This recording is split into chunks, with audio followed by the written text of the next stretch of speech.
नमस्कार, स्वागत आहे आपलं राधास मॅजिक किचन या आपल्या यूट्यूब चॅनेलवर।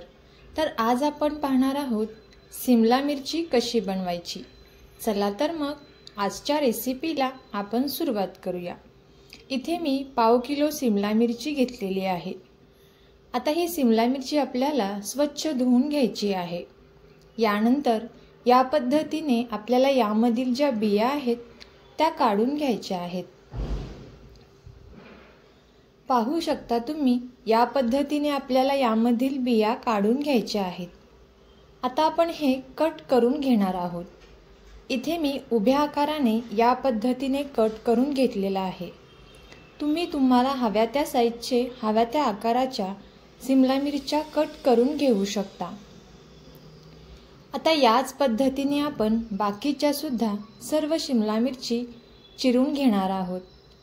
तोपर्यंत जर तुम्ही आपल्या चॅनेलवरती नवीन असाल तर नक्कीच चॅनेलला सबस्क्राइब करा आणि सबस्क्राइबच्या पुढचे बेल आयकॉनचे बटन दाबा, जेणेकरून इथून पुढचे व्हिडिओज सर्वात अगोदर तुम्हाला पाहायला भेटतील।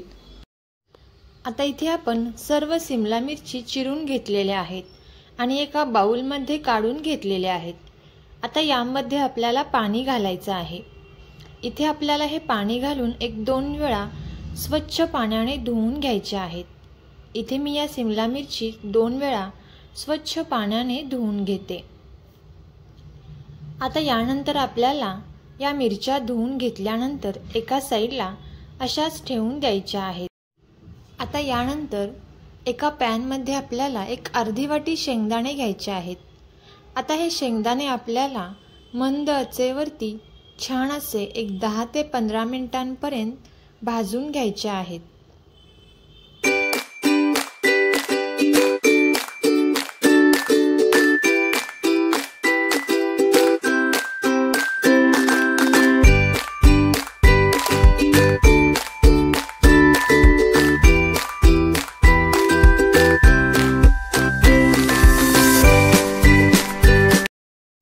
आता इथे आपले हे शेंगदाणे भाजून तयार झालेले आहेत।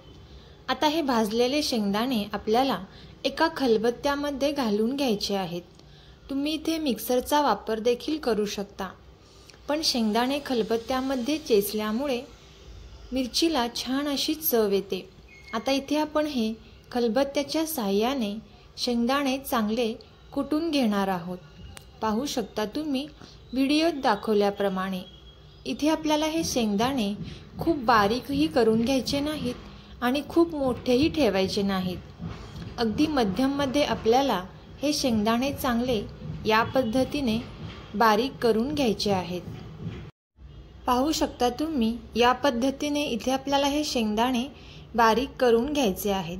खूप बारीकही केलेले नाहीत आणि खूप मोठेही नाहीत। आता आपण हे एका साईडला ठेवून देऊयात। यानंतर गॅसवरती एका पॅनमध्ये आपल्याला 1-2 ते 3 चमचे तेल गरम करण्यासाठी ठेवायचं आहे।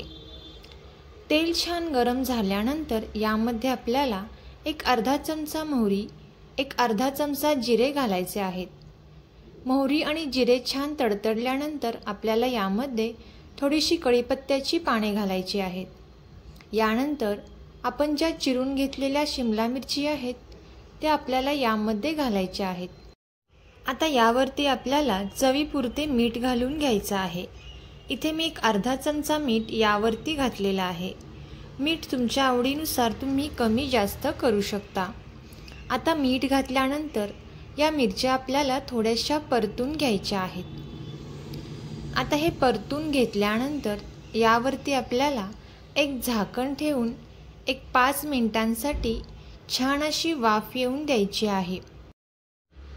आता 5 मिनिटांनंतर याला एक छान वाफ आलेली आहे। आता आपण हे झाकण काढून घेणार आहोत आणि पुन्हा एकदा आपल्याला या मिरच्या परतून घ्यायच्या आहेत। आता या मिरच्या परतून घेतल्यानंतर यामध्ये आपण मसाले घालणार आहोत। आता इथे आपण यामध्ये 1-2 चमचे कांदा लसूण मसाला घातलेला आहे। कांदा लसूण मसाला तिखट तुमच्या आवडीनुसार तुम्ही कमी जास्त करू शकता। यानंतर 1 चमचा इथे आपण धणे पावडर घातलेली आहे।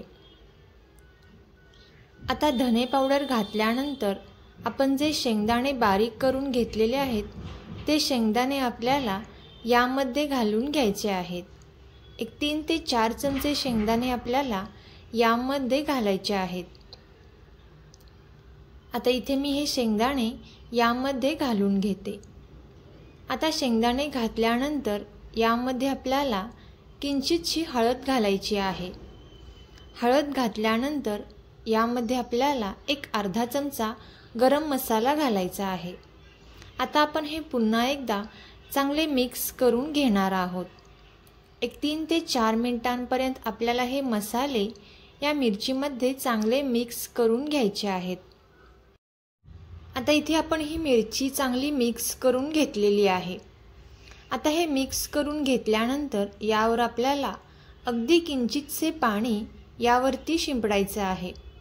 अगदी हातावर घेऊन या पद्धतीने आपल्याला पाणी या मिरचीवर शिंपडायचं आहे आणि यावरती झाकण ठेवून आपल्याला एक 10 मिनिटांसाठी ही मिरची छान अशी शिजून द्यायची आहे.